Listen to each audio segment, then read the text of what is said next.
Hello, everyone. Welcome to... What are you laughing for, Morgan? We'll never get used to. What, the intro? Yeah, the intro. Great, isn't it? Welcome to this episode of Beyond the South Stand, off script with me, Jez Davies, and my illustrious co-host, Morgan Hewitt. Hi, Morgan. How are you? I'm very well, thank you. Thank you for asking. How are you? Yeah, not bad, thanks. I've noted on this, we've all got sort of Welsh-related names. Obviously, myself, Davies, one of the most popular surnames in Wales. You being called Morgan, and our guest today, Wrexham fan Wayne Jones. How are you, Wayne? I'm very good, gents. Good evening. Thanks for coming on. It's an absolute pleasure to have you on board. Perhaps if you'd just like to introduce yourself, what you do for a living, we know what club you support, and how long you've supported Wrexham for. Yeah, so I am a tenant at the Turf Hotel right next door to the Wrexham football stadium, the racecourse, or the Stoke Kairas as it's now known. Yeah. Been there for what feels about 300 years, but it's only actually been 17. Went travelling when I was younger, got to about 24, came home after 3 years of travelling around the globe, and needed to put some roots down, borrowed every penny I could off my mum and dad, and here I am 17 years later, still in the turf. Fantastic. And I mean, a lot of our viewers, I guess, will have watched the documentary and obviously your involvement within that. So know the story about Wrexham and what's happened over the last few years. But perhaps if you'd just like to start at the point of relegation from the Football League, which was turn of the century. So some of the feelings around that. Oh, I mean, horrific. It was Hereford United away. Remember it like it was yesterday, sadly. Men, women and children crying on the terraces, decades and decades of history of, being a Football League club. First time ever, I think I'm right in saying, that we ever went out of the Football League. 87, I think, consecutive years in the EFL. And I think it was an average position of around 56th, which is, probably, I think something like 10th in League One.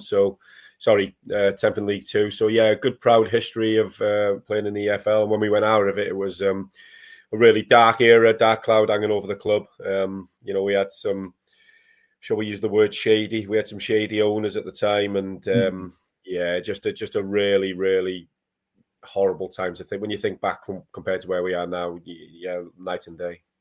I mean, just to interject, before Jez continues with any other questions, the whole purpose of these beyond the South Stand off scripts are to talk to fans of clubs who have been promoted through the Football League, either got into or won a cup, or have got into the European Championships. So I think it's from my heart, like, it's a real privilege to have you here chatting to us, because Norwich haven't done anything for quite some time. So the Wrexham. So I was doing my research and I didn't realise this, but Wrexham are the third oldest pro football team in the world, if that's true.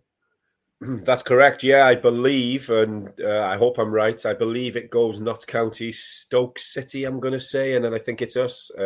Although I believe there is a semi-professional team in Sheffield that claims to be the oldest. I think Wrexham are third oldest professional football team in the world. Yeah, and we currently play at the oldest international football stadium still in use today. That's crazy. Because viewers of or listeners of our podcast, I've mentioned it a few times, but like my half my family from Wales, so they're from Merthyr Tydfil originally, and that kind of South Wales. Hence why I'm called Morgan. I mean, my whole name is so Morgan Williams from the Valley. But it's a very good Merthyr Tydfil accent. But it's it's crazy to think that Wrexham are one of the thirdest oldest pro football teams in the world, and yet we're only now just hearing about them. I think, is that fair to say? I would say so. I mean, obviously, they they're very well known in the lower league, around the League Two. I still call it Division Two. That's how old I am. Around League Two. When I first started watching Wrexham, they were 32 seasons ago, I think, or something. I think it was 11. And we just missed out on the playoffs for the Championship back then with some brilliant players, Darren Ferguson, Jeff Whitley, some fantastic players. And they were a force to be reckoned with back in them days. But obviously, again, we had several shady owners, and I don't know if you guys remember, but I think it was Leicester City who went into administration, and the EFL come down strong on the next team. They said the next team that was to get caught financially, we were going to get hammered, and that just happened to be Wrexham. And then we fell out of the league, and we've just spent 15, 16 seasons desperately trying to get back. So I can understand why we've almost been forgotten about to a certain extent. I mean, obviously, we would be well known amongst our rivals, the Tramiers, the Chesters and the Shrewsburys of this world, and Port Vales of the like, but in the Northwest. But I can understand why people would sort of go, who are Wrexham kind of thing. But hopefully we're trying to change that, and we're slowly changing that, yeah. Yeah, I think you, and Morgan's going to kill me for saying this, but you've kind of had a very similar path to Luton Town in the way that they were a championship club for a number of years. I know you're going to laugh at that, but they went down. Explain why. Because my second team, if you like, went.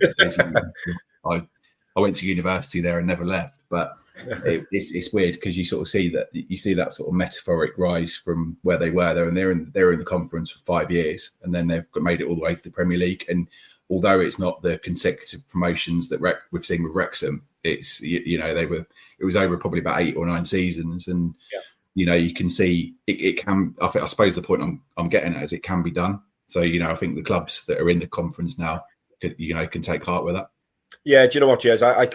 I certainly take a lot of heart from it. Just touching on Luton, we lost. So we finished second in, I forget the season. It was the Jamie Vardy Fleetwood season when Luton Town finished 24 points behind Wrexham. Wrexham finished on 98 points that season. Dean Saunders was our manager. We played Luton, who, like I said, we finished 24. I think it was 24 points in front of. They come to the racecourse and absolutely spanked us 3-0 in the first leg of the playoffs. You probably remember it. Yeah. And I went to Kenilworth Road and we went 1-0 up after half an hour. And I really thought we'd turn it round. And Luton were fantastic on the night, to be fair. And I've watched them ever since. And obviously they're having a little bit of a tough time of it now. But yeah, I mean, I certainly take heart from their rise, and fair play to them, I get asked all the time, can Wrexham really get to the top? And Rob and Ryan, they always say that when they were first interviewed, when they mentioned the Premier League, that everybody laughed. Well, I think people are slowly starting to think, actually, this may happen. This could happen, and we take heart from the Luton Towns. We take heart from the Brentfords, the Bournemouths. These teams are teams that Wrexham were playing regularly when I first started watching them. And now I'm not for 1 second suggesting we're on par with some of these clubs, but if they can do it with the backing that Wrexham have got, why can't we do it? And Rob, I want to interject you, Wayne. I watched a video 10 months ago of you being on the Chris Moyles show, and you were saying the same sort of thing, and you were like, "Oh well, we'll see what happens.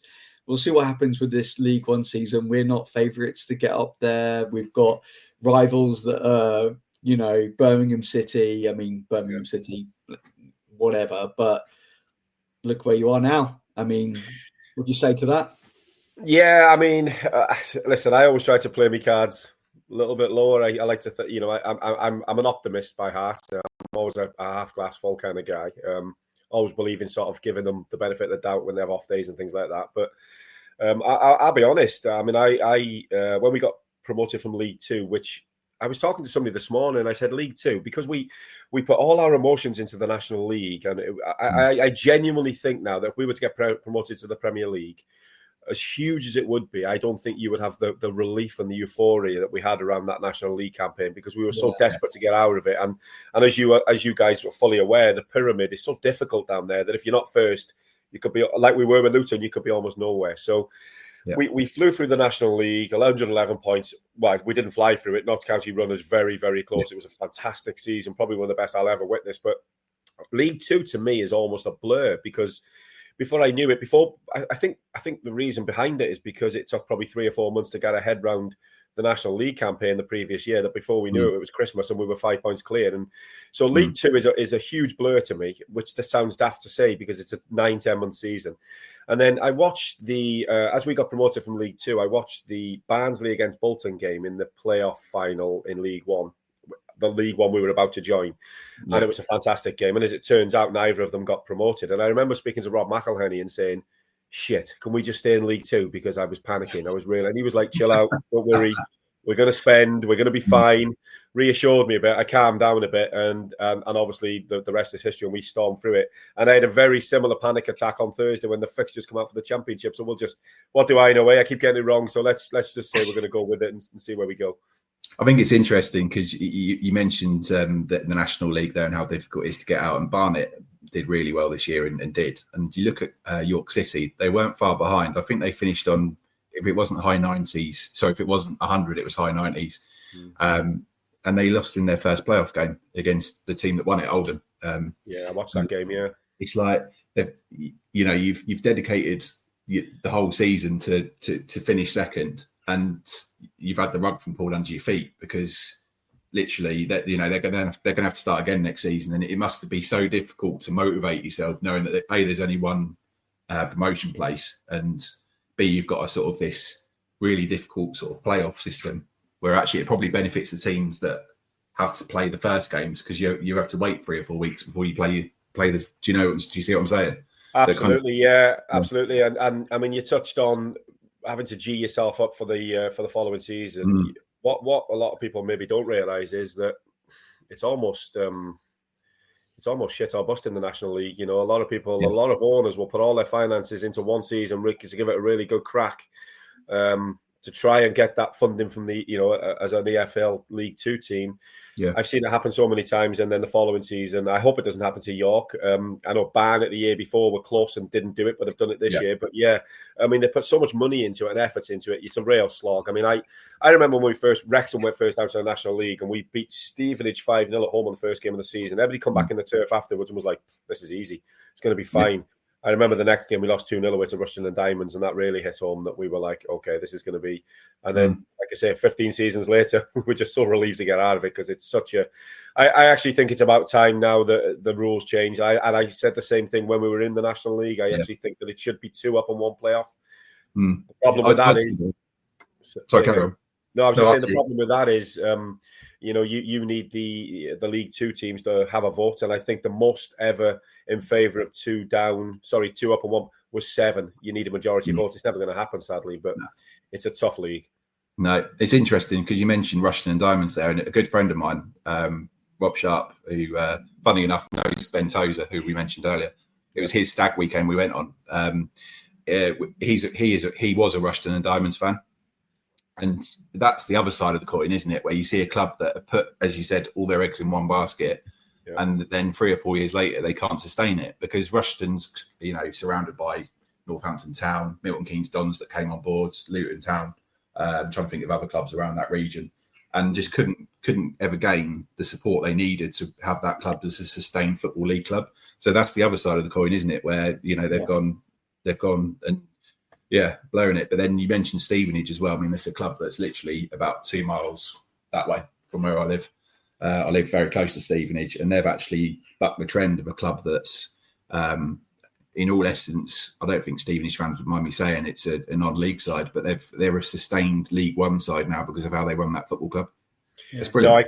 No, I completely agree. Yeah, I mean, my wife's got a very, very, very small family, but one of her aunties lives, again, a stone's throw away from Stevenage. And her late uncle was a big Stevenage fan. I had several conversations with him about Stevenage, and he said something similar, that they've always punched above their weight. I forget their manager, a really good manager, didn't they? For about 10 years. Graham Wesley, I think. Graham Wesley did a great job there, didn't he? Credit to him. But yeah, it really is a gamble at that level, going back to National League. Bury went. Rushden and Diamonds went. I mean, Macclesfield, I think they were National League possibly at the time. They went. And then you go slightly up the pyramid again. I mean, look at Sheffield Wednesday. They're in the mire. So it's a real fine line, isn't it, between, which, not to make it all about Wrexham, but which makes me laugh when you go online and you see these idiots that say, what happens when these Hollywood guys roll out of town? They're going to go bust and all this. These guys are not here to pull the wool over anybody's eyes. They're not here to make a couple of million quid. They got their own money. They genuinely love it. They're, fingers crossed, they're here for the long haul. I don't know exactly, but yeah, it's sad to see clubs like Sheffield Wednesday. I mean, Bury Football Club. How is that allowed to happen? That is just absurd. So, real tough, real fine balance, isn't it, chaps? No, definitely. As you sort of touched on there, I mean, like I said, the whole premise of this podcast is kind of go off script. Usually we ask like questions to our guests, and we preempt it by sending them to them. But something you said there, so obviously you're well versed in the notion of the whole American ownership of a football club.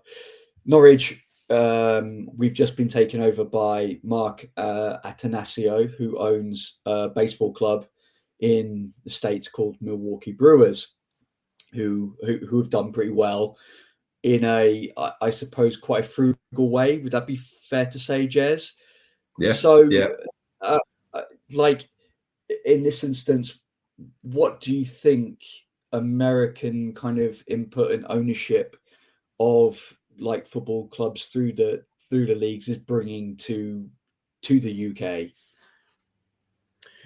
I mean, listen, I don't want to speak for other clubs. It's been an absolute whirlwind for ours. I mean, Ryan, I'll just point out Canadian because he'll kill me if I call him American. But yeah, I mean, listen, I can't off the top of my head think of too many bad American owners. I know Chester once had an American owner who sort of run them ragged. I don't know much about your guy that's come in. I know the guy at, I think it was in Wrexham's league last year. The guy at Wycombe's an American chap who by all accounts, is very well thought of.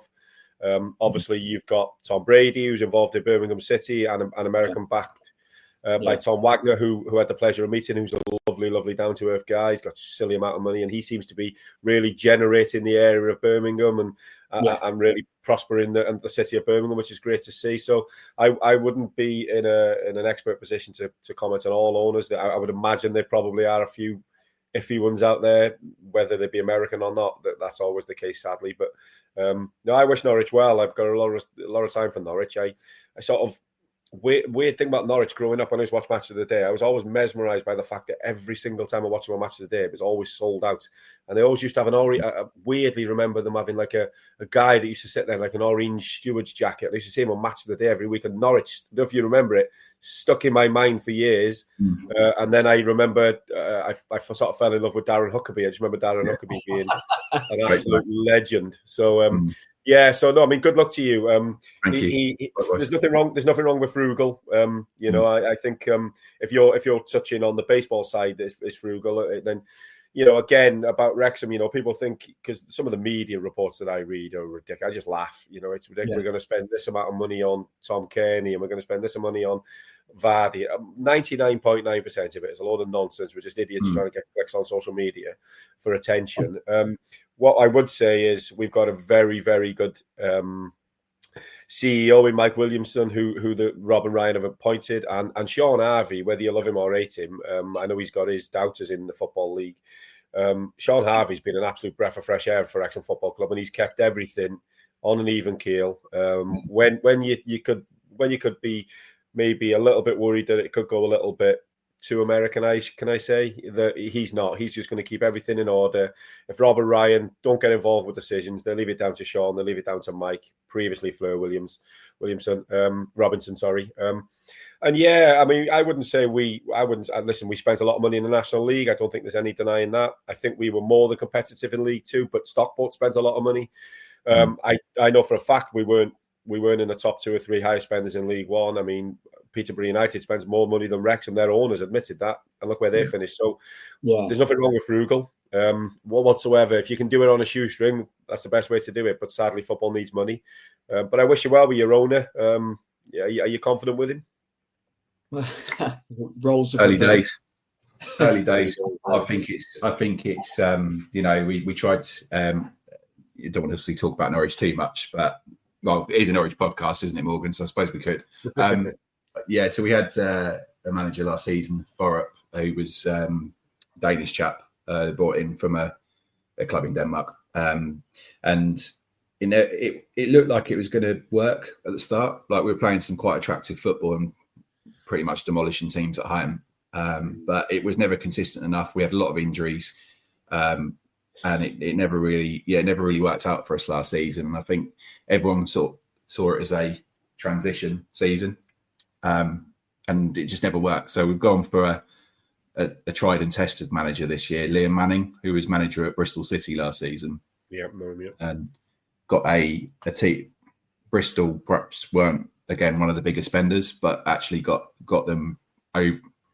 I wouldn't like to annoy Bristol City fans, but they overachieved last season with him. So we're hoping he's going to perhaps do the same a little bit with Norwich, and some of the early signs are quite good. We've signed Harry Darling from Swansea, who's quite really thought of. So yeah, sort of long answer short.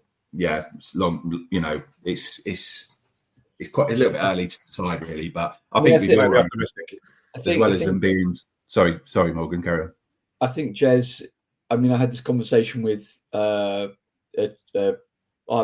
make videos outside of this, so I had this conversation with our videographer today, Ben Glacier, and I think it's the first time I really ever know Norwich to go, well, we need to get a coach who knows this league, and we also need to bring in his support team.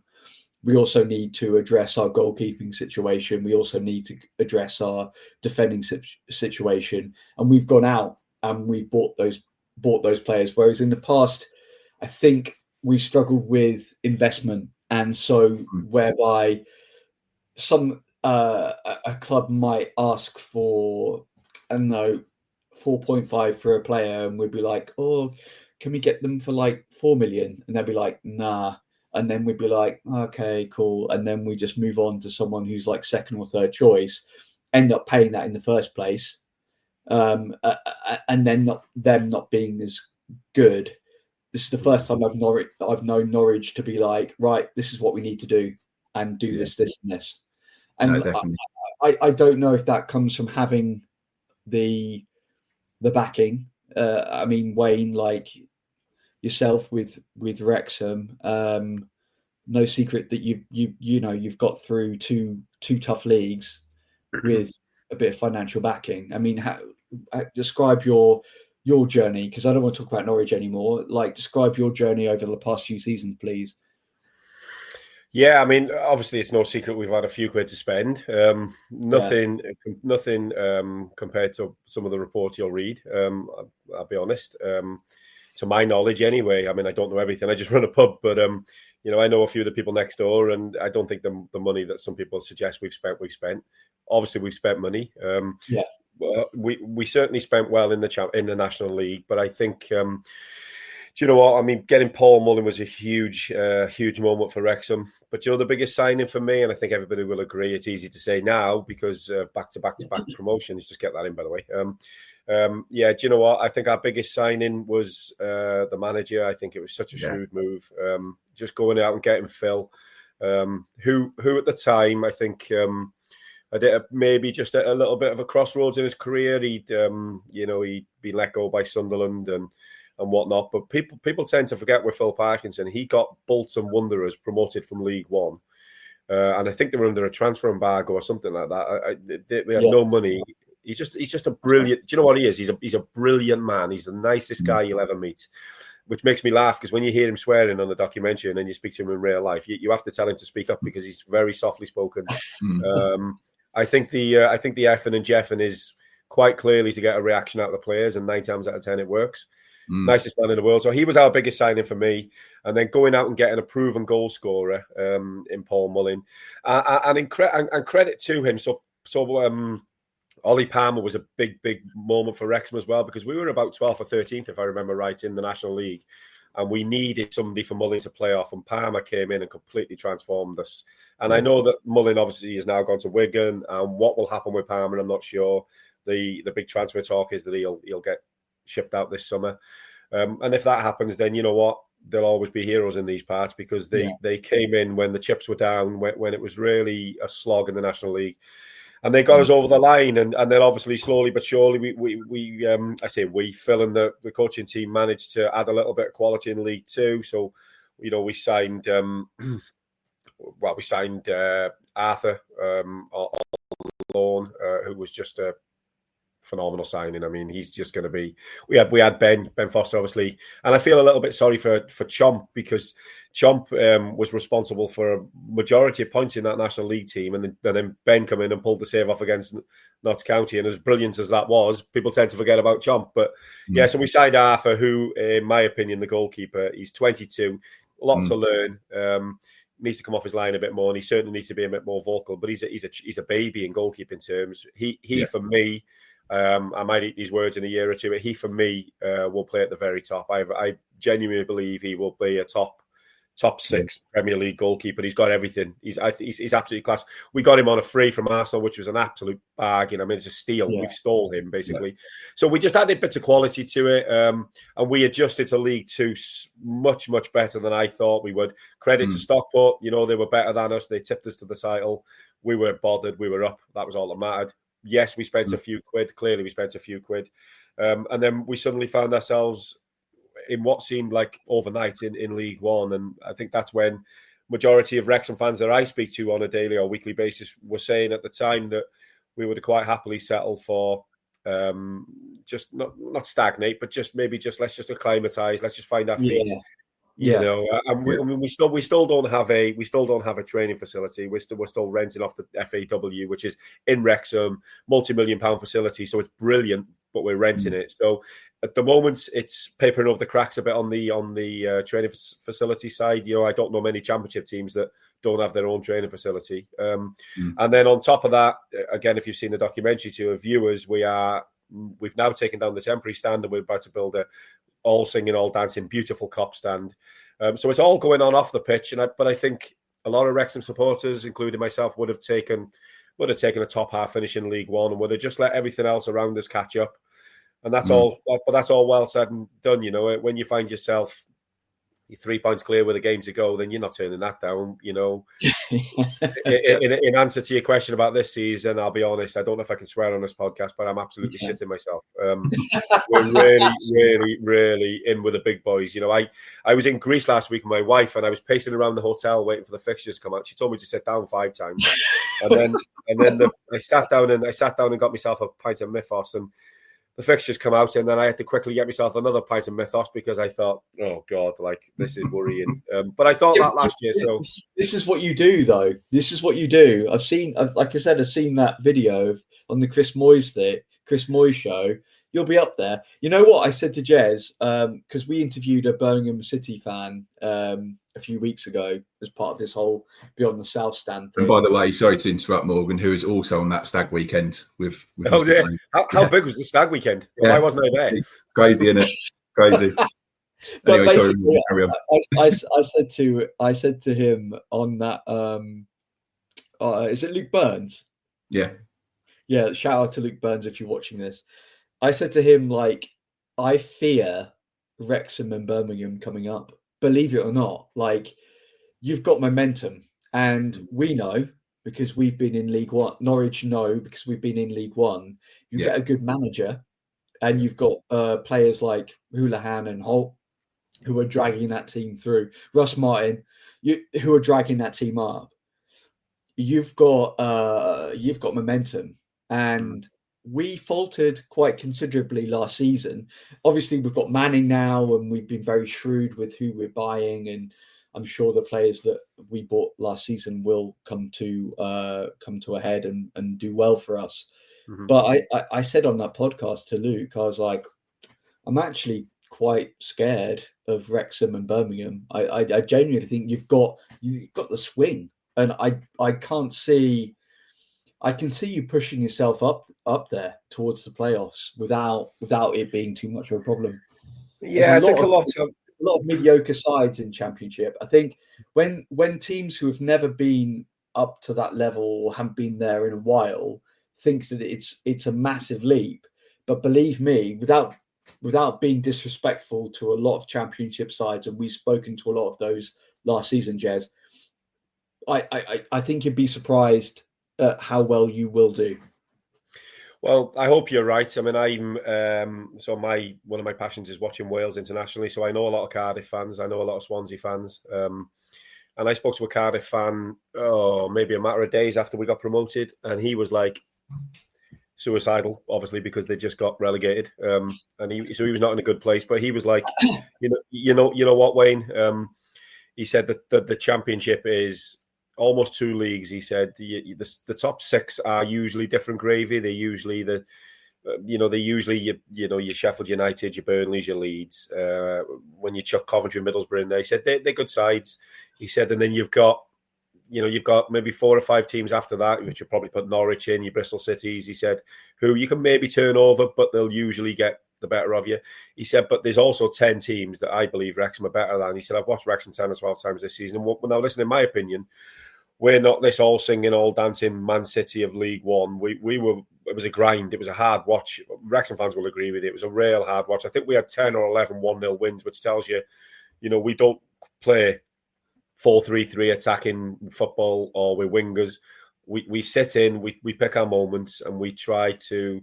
Certainly what's got us through the last couple of seasons is just individual little bits of quality for the level that we've at. So we bought Paul Mullen, who dug us out the hole so many times.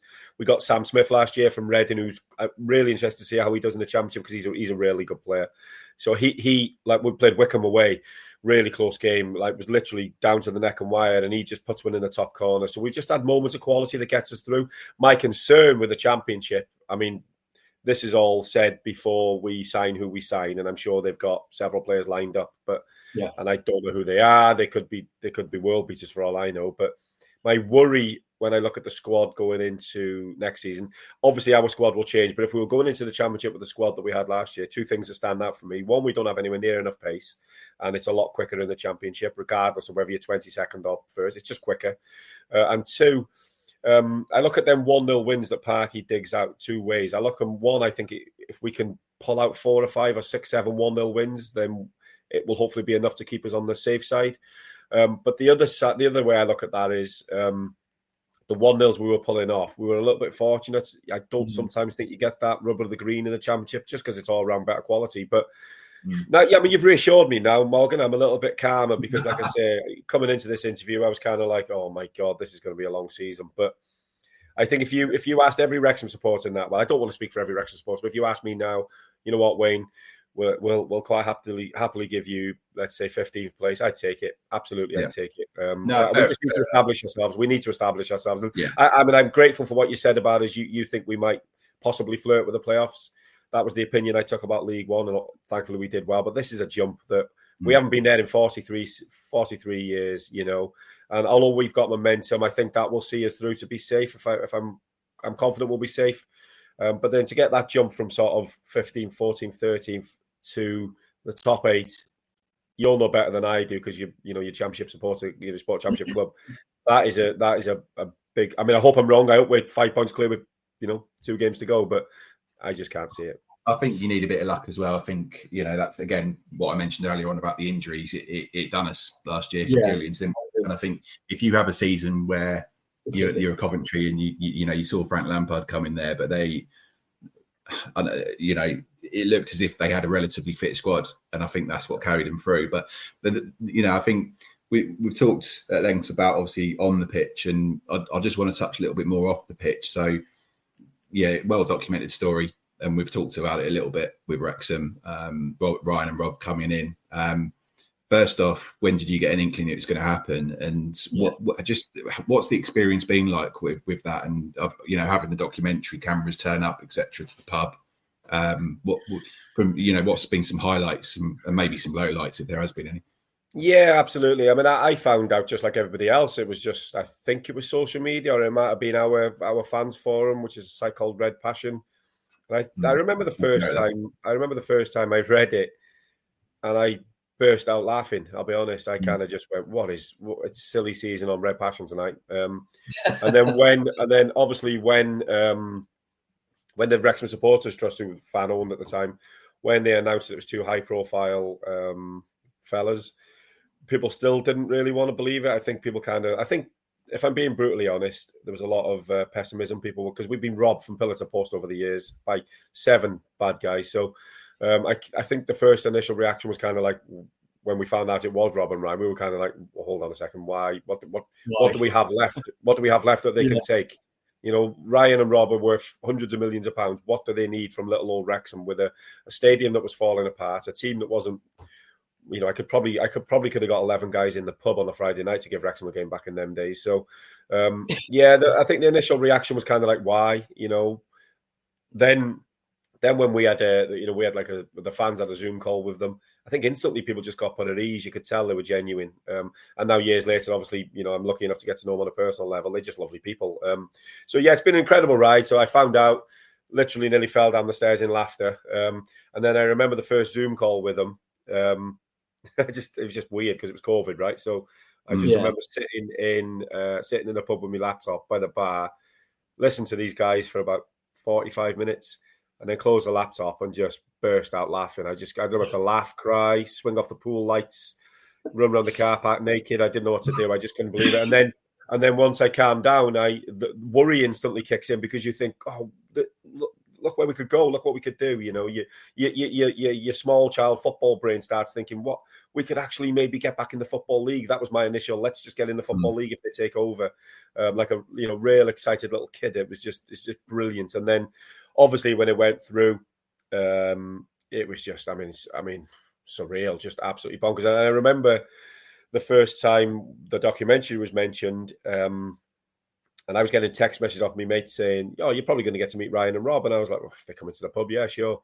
And then the documentary reached out and said, the pub and the football club, as you well know now, they just go hand in hand. They just, one doesn't work without the other. They're just linked, basically. So, yeah, I remember a guy called Milos, who was then producing series 1 and 2. He phoned me and said, can you make yourself available in the pub next Thursday? Because Rob wants to meet you. So I shouted up the stairs to my wife, you need to get your hair done because Ryan Reynolds is coming to town. And then when he turned up at the turf, I was the one that nearly fainted. And I don't really get starstruck, but yeah, just put your ease. It's lovely. Jez gets starstruck all the time when we meet former Norwich players, don't you, mate? Sometimes. Yeah, see, so that's the funny thing. So, I mean, people will be like, really? But now, I mean, Ryan comes to the pub that often now. Rob just comes behind the bar and pours his own bloody whiskey. You know, it's, you know, you have one minute you'll have bloody Will Ferrell, and then Channing Tatum's asking for a Guinness. It's just weird. But what you need to remember is they're just normal people. Yeah, I mean, granted they've got a few quid. Granted they've been very successful. What I would say, and I'm not saying this for, you know, in case one of these guys sees it or anything like that, I'm not really fussed. But what I would say is, they're the most down to earth, and not just Rob, Ryan, Will Ferrell, the funniest guy you'll ever meet. Just come in, he's so funny. Just Channing Tatum was just like, I'll have a Guinness, you know, just normal people, and I think they appreciate the working class ethos of Wrexham. It's a working class town, and I think maybe I'm only guessing here, but I think maybe they're probably so used to people bending over backwards to blow smoke up their ass that they want a bit of realism. I don't know, but yeah. So we met him for the first time. He sort of said, "Listen, we." Joked that we wouldn't play Chester again and that we wouldn't be worrying about the National League in the not too distant future. I don't think even in their wildest dreams they would have expected 4 years later to be, you know, on the verge of playing in the Championship for the first time in 43 years. On the verge of getting thrashed by Norwich City. So yeah, that wasn't in the script. Listen, I can take getting thrashed by Norwich City. It was getting hammered by Telford United and Woking that was the real hard. With all due respect to Telford and Woking. I'm sorry, I had to drop that in there. It's a Norwich City podcast. And so this seems like quite a good time to ask a follow-up question. So with the pub, I guess I'll start that again. With the documentary, have you noticed the pub get busy? And, you know, you probably, before the documentary, the pub was only busy on match days. I'm guessing, and apologies if it wasn't, but now do you get like the football tourist that turns up and wants to be at the scene of the thing that they've watched on TV? I guess you get a lot of that, do you, nowadays?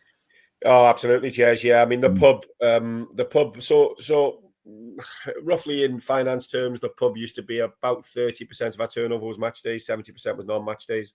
Yeah. When we first took over, we were like, we're far too reliant on game days here. We need to turn this round. So, two things now. The match, I mean, it's a lot busier on game days. We have a huge fan zone and the pub. We have two pubs basically, and they're both full, thankfully.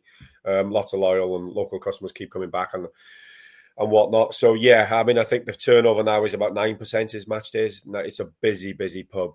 I left at 4:00, and I think we must have had, without exaggerating, maybe 40, 50 Americans through the door, and we get that nearly every day. Wow. Every single day. That's amazing.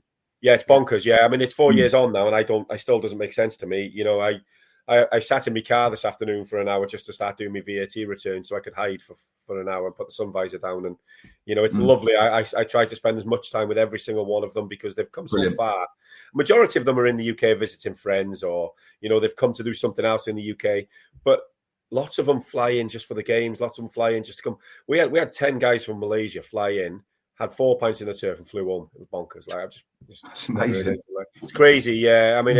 I think, again, I get asked all the time, I bet your life's changed. And for a long time, I was saying, no, my life hasn't changed. I think I was wrong in saying that. I mean, obviously my life's changed because, you know, 7 years ago, there wasn't a pandemic that shut down the world. You know, you weren't mates with Ryan Reynolds and you weren't on the verge of playing championship football.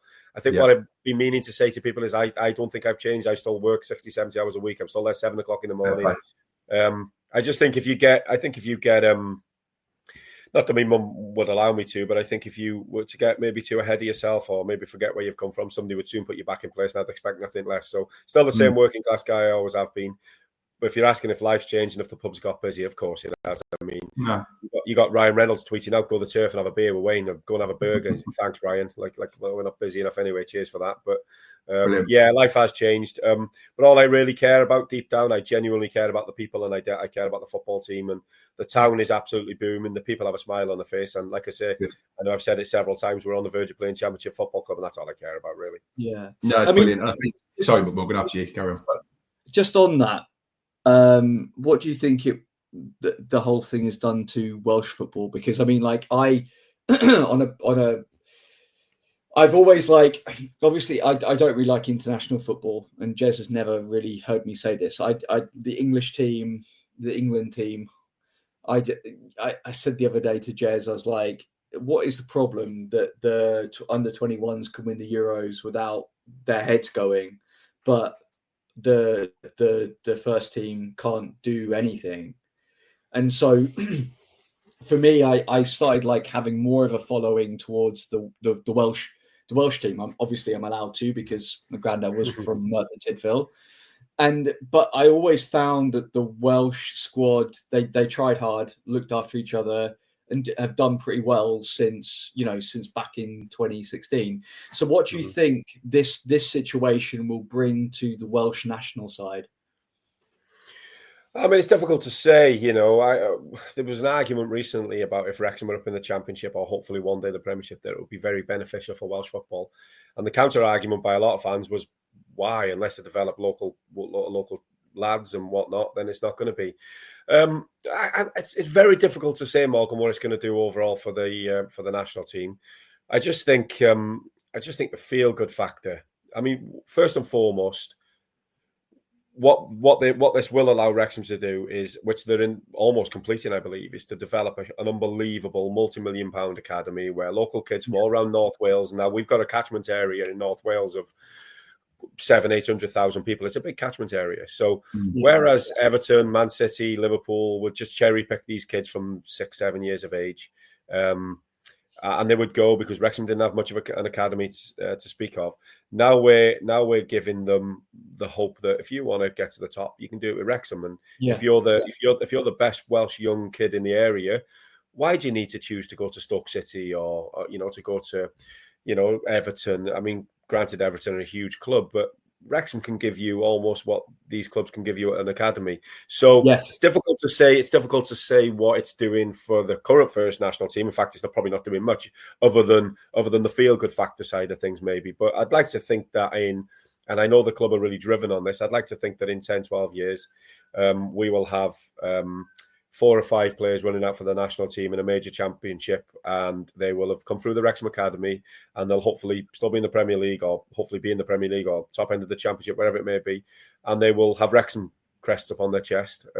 And then we will see in a decade or so, what benefit of these owners and this documentary and this whole crazy ride we're on at the moment has done. So at the moment, probably not a lot. but we're very hopeful. I mean, because we've had several players represent Wales for Wrexham when we were a League One team, and there's nothing prouder than watching one of your own pull on your shirt. And sure. you know, I mean, hopefully that will happen again. I mean, Robbo on the documentary, who runs Bar 33, he was captain of Wrexham when we got relegated, the nicest man you'll ever meet. And he always says playing for his country was the highlight. And that's how it should be. Maybe that is, and I'm not, I'm only speculating. Maybe that is slightly what the problem is with some of the English boys. Maybe it's the 450 grand a week is maybe not driving them to maybe want to go and do something on the international stage. I don't know, but all I really care about is Wales. And at the moment, it's looking promising under Craig. He's the perfect fit because he's a passionate Welshman. He's a little bit nuts. He's a little bit eccentric, but the team are playing a little bit like him, and he's turned them round in 10 games. We've lost one, which we were very lucky to lose it against a very good Belgium side. Yeah. So, in answer to your question, probably not a lot at the moment. It's a long-winded way to answer it. Probably not a lot at the moment, but I'd like to think 10 years down the line we'll be more than contributing towards the national side. Definitely. And he started his career with us as well, Bellamy, didn't he? I was about to say, Jez. He was at Norwich. I mean, like... Of course he was, with his long hair. I remember now, Yeah, I mean, just to quickly comment on Norwich's facilities, because, I mean, it'd be remiss of me not to, but we've got, some of the best facilities in the country. I mean, coming to Norwich as a youth player, you're effectively...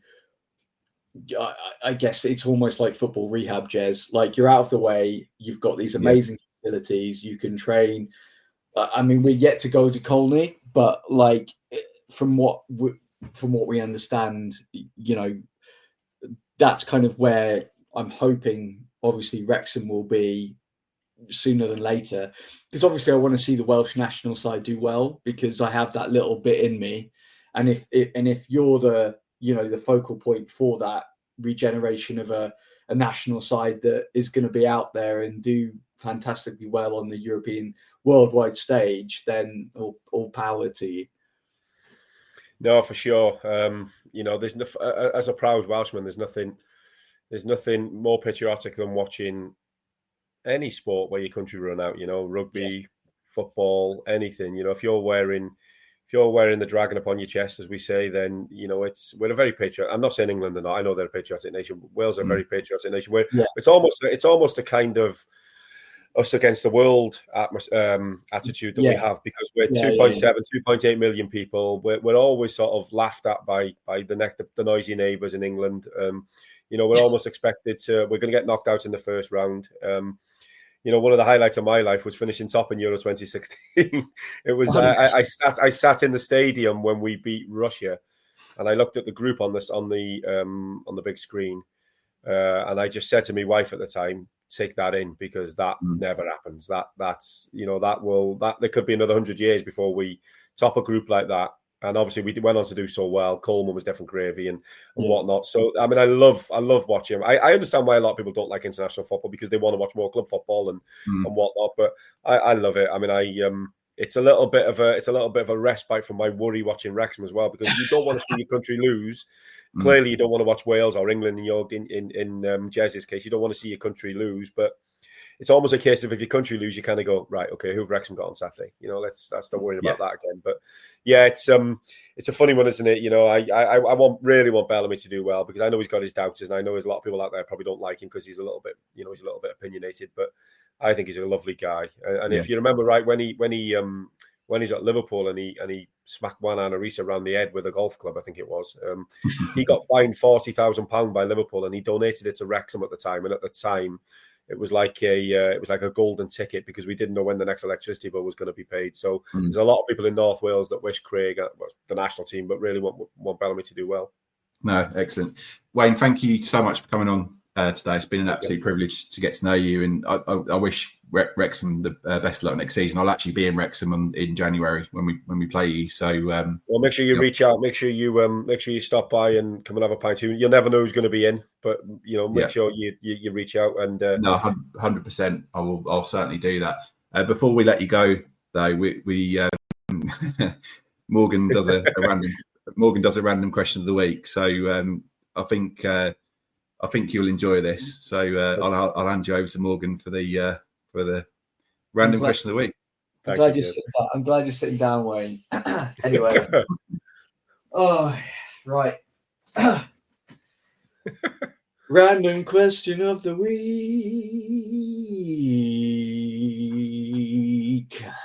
Lovely. So, obviously, you're a pub landlord. Who is your favourite pub landlord and ladies of these choices and why? Dirty Den from EastEnders. Al Murray, pub landlord. Super Hans and Jeremy from Peep Show. And Bet Lynch from Coronation Street. Oh, crikey. Dirty Dan, I remember sort of because I'm getting old, but only just remember him. Al Murray, I've been to see, and he's like ridiculously funny. He was actually in Wrexham 2 weeks ago, so I would lean towards him, but I'm not going to. I'm purely going to be boring and go for Bet Lynch, and that's purely on the basis that my late mother was an avid Coronation Street fan. So remember Bet Lynch. You remember silly little things when you're a kid, don't you? Remember getting having your hair checked for school and having your uniform and all the rest of it, and silly little things. I remember my mum being glued to Coronation Street, so I remember looking at Bet Lynch quite regularly. So yeah, purely on the basis that it touches my heart a little bit, I'll go for Bet Lynch.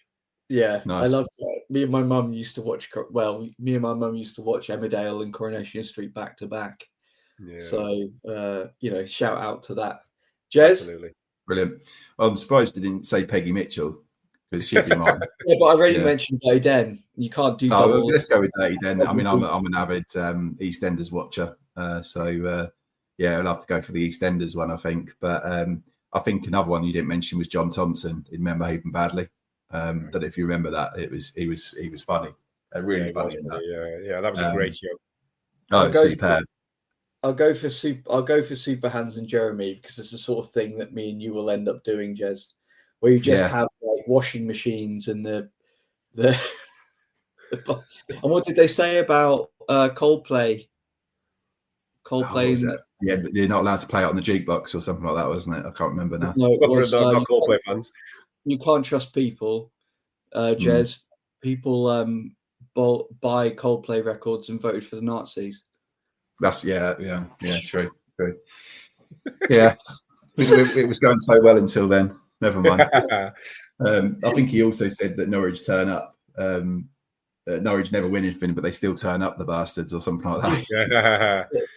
I tell you what, I would say, just changing topics. I wouldn't be incredibly shocked to see Hugh Jackman turn up at one of the games, Wrexham versus Norwich. If I'm honest, I would imagine he'll be there for one of them, being a bit of a closet Norwich fan. I think he is, isn't he? I think he's got family. He's got family in Norwich. I don't remember which, but he's been to a few restaurants. In Norwich.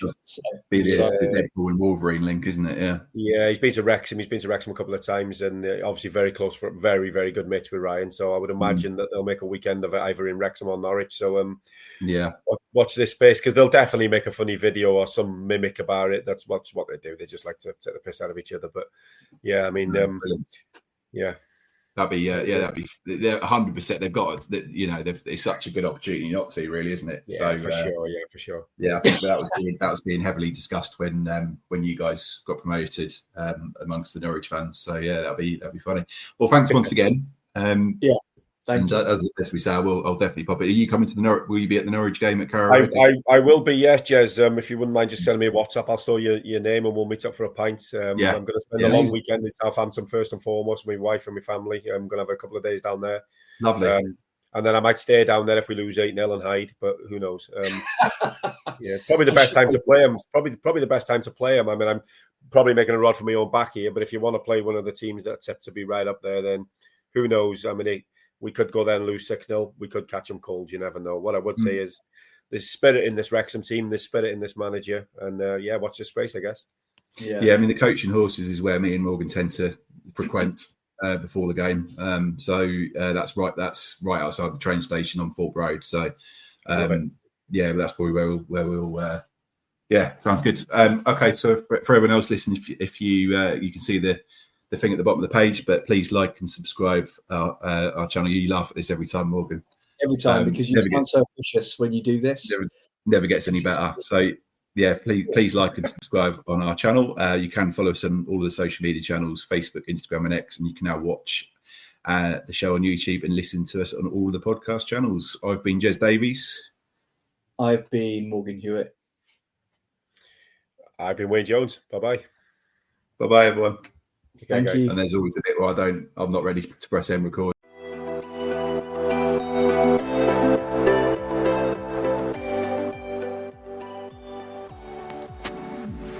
That's all for this episode of Beyond the Barclay. Thanks for listening and supporting the podcast.